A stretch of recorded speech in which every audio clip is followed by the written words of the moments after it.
against national economies and so on, they can drag whole national economies down, which is what they're doing to Greece at the present time. Do you think that even the richer countries and the stronger countries like Germany or France would also be in same kind of state? Well, not immediately Germany and France, but certainly, I've already said, Spain would be on the list, Portugal would be next, Italy would be next, and even Britain.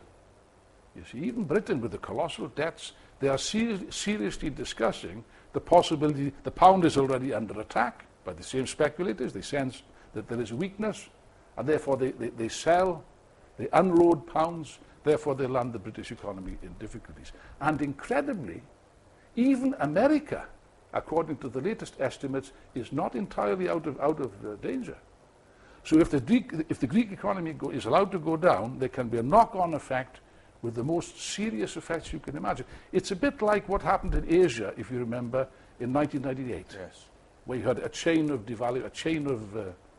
crises, of whole economies being dragged down. That can happen in Europe. It could even happen in the United States of America in the next period. It's possible. Well, now let's talk about a bit about Latin America, because you have become kind of a household name there thanks to a few journalists who... If I might, before we proceed, there's just one other observation. You mentioned Angela Merkel. Now, there's an interesting question. You see, the German capitalists are in a problem. They're in a dilemma. On the one hand, they're being asked to bail out Greece, which they're very reluctant to do. They say, well, why should we help the Greeks? And so, but if they don't help the Greeks, then, of course, the situation will be very serious for the whole of Europe. And therefore, I believe at the end of the day, they will be forced to help, but they will only do so on condition that the Greek government, which is supposed to be a socialist government, the PASOK won their elections a few months ago by a big majority, but it's not carrying out a socialist policy, and now they will force them to carry out a series of deep cuts of pensions, particularly pensions of health, of education, and so on. This will cause serious problems in Greece and other countries where they will attempt to do the same thing. I mean, there's even a suggestion in France, for example, which is not immediately under threat, to raise the pension age. Here's a question for you. Do you know who it was that first introduced pensions? No. It was the German Chancellor, the Iron Chancellor in the 19th century, Otto von Bismarck. Okay. Who was a reactionary right-wing politician, introduced pensions, the first man in the world to introduce pensions for all those over 70 years of age. At that time in Germany, life expectancy was 46. So he was quite a smart, politician. Yes, but now they're seriously talking, The Economist, again to quote The Economist, quoted in an editorial a few months ago, that we must return, we must make up our minds, we must accustom ourselves to the idea, in Europe, not in Pakistan, that we have to go back to the pre-Bismarck era. That is to say, there will be no old age pensioners, no money for pensions, you see. Plenty of money for the bankers, plenty of money for the generals to fight in Afghanistan, no money for pensions. That's the message. That's the reality of modern day capitalism. Well, Alan, in Latin America, there are a couple of pieces writing about you in Brazil and after that in Venezuela, yes, and they are trying to paint you somebody who is really guiding Hugo Chavez into something bad according to them. So, yes, what's happening over there, and how do you see the movement and the movement towards socialism, as Hugo Chavez puts it? Do you think it has any future, or maybe just a start? Yes. Well, that's an interesting question. You see, after the fall of the Soviet Union, which, as I've said previously, what failed in the Soviet Union 20 years ago was not socialism in the sense that I would understand it, or Marx would have understood it, but a bureaucratic and totalitarian caricature of socialism. That certainly collapsed. But then there was all this big propaganda campaign that it was the end of socialism, supposedly, end of revolution, and so on. Well, Latin America shows that that's not the case. There's a revolutionary movement, it's been going on now for more than a decade, throughout Latin America. Not just in Venezuela, but in Venezuela it's perhaps gone further than anywhere else, under the leadership of Hugo Chavez, who's had the courage to pose the question of the necessity of socialism, not just in Venezuela, but on a world scale. As you know, he recently launched the idea of the Fifth International at the Party Congress of the Socialist Party of Venezuela, which I attended last November. Now, of course, this means that all of the anger and all of the fear of the imperialists, of the capitalists, of Washington in particular, is directed in a hate campaign against Hugo Chavez. Now, I have a certain relation with President Chavez. I've had contact, I've had discussions with him. He has been kind enough to recommend some books which I've written. But you see, there's a campaign now to try to say that Alan Woods is responsible for this terrible business of... How terrible? Here's a man talking about socialism. What a terrible crime. I don't think it's a terrible crime, do you? I don't think it's a terrible crime at all. I think it's just what's required.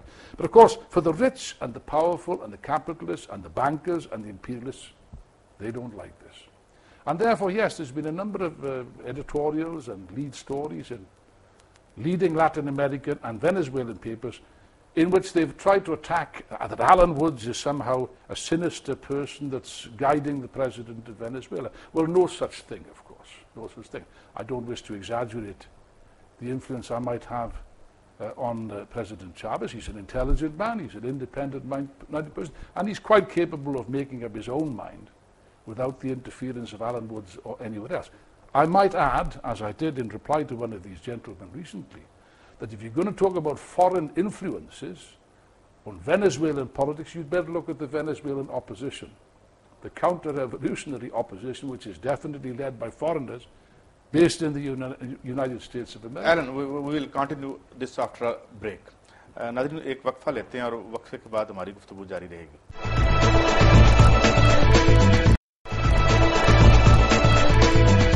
Welcome back.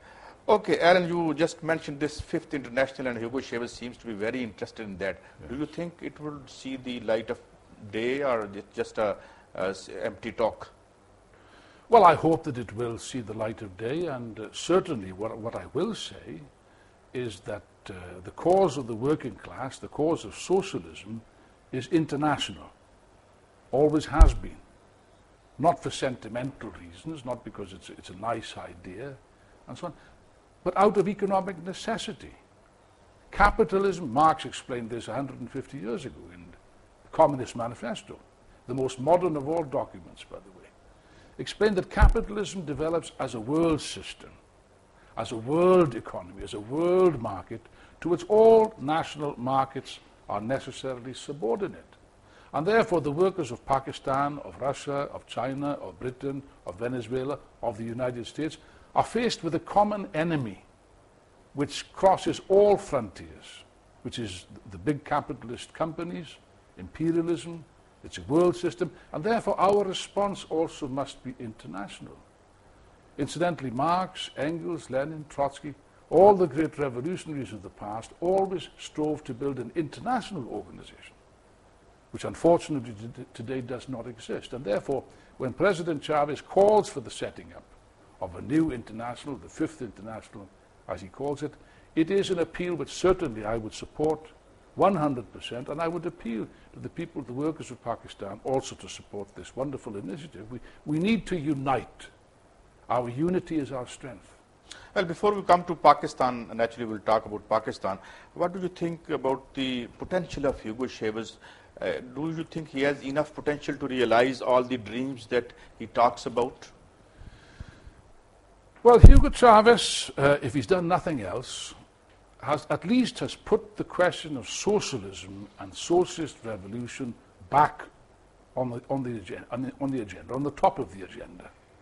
And I would argue that certainly the crisis that we're living through, this very serious crisis, which is a worldwide crisis, which affects the people of Pakistan, which affects the people of Britain, of Greece, of Venezuela, of the United States, can only be solved by a fundamental change in society. I believe that's what people want. I believe even the vote for Obama in the United States was at least an attempt. The people were saying in so many words, look, we need a fundamental change. We're fed up with what's gone on before. I think the vote in the last elections in Pakistan was a vote for a change. Now the problem is that there hasn't been a change. And there must be a change. There must be a fundamental change in society and the ownership of the means of production as the only way out of this terrible mess and poverty and unemployment and price rises that we've seen everywhere. And certainly Chavez has put this forward. He's gone some way to carrying out this policy in Venezuela. He's achieved many things in the interest of the people. It's not yet finished, however. The Venezuelan revolution is not yet finished, and it must be finished, because at the end of the day, either the counter-revolutionary bourgeoisie, the landlords and capitalists and imperialists will triumph, or we will triumph. There is no middle way. Okay. Coming back to Pakistan. Yes. Aaron, you have seen the situation even today, what happened in Rawalpindi and Islamabad. People Yes. were out there protesting against fares. But my question to you is that the economy, we have about more than 50% of our budget going to the IMF and World Bank Yes. for the debt servicing. Yes. And it's going to increase because our growth is still very, it's down, and because of this electricity crisis. Yes. How do you see Pakistan in next 2 years? If we keep on borrowing around $12 billion a year as we did last year, how do you see Pakistan's economy 2 years from now? Well, you see, it's the same problem, isn't it? It's exactly the same problem that we discussed earlier in relation to Greece, Britain, Spain, wherever you look. That this system, based upon the private ownership of the land, the banks, the big industries, is in crisis. And they want to pass the bill for this terrible crisis on the shoulders of the people who can least afford it. Now, I've only been in Pakistan for a week, but it's clear that the situation is quite serious. I mean, the electricity cuts of 10 hours, is it, or 16 hours in some cases? Am I 20 correct? hours even. 20 hours? Yeah, in the rural areas. That is staggering. How can people live in darkness? Good heavens, we're in the 21st century. You can put a man on the moon. Don't tell me that there isn't the physical possibility of producing electricity in Pakistan. I do not believe it. I do not believe it. And the question has to be asked, who's responsible for these cuts? This cannot be permitted. As far as the debt is concerned, 50% of the wealth of Pakistan goes to pay off international bankers. I think that is unacceptable. And it cannot,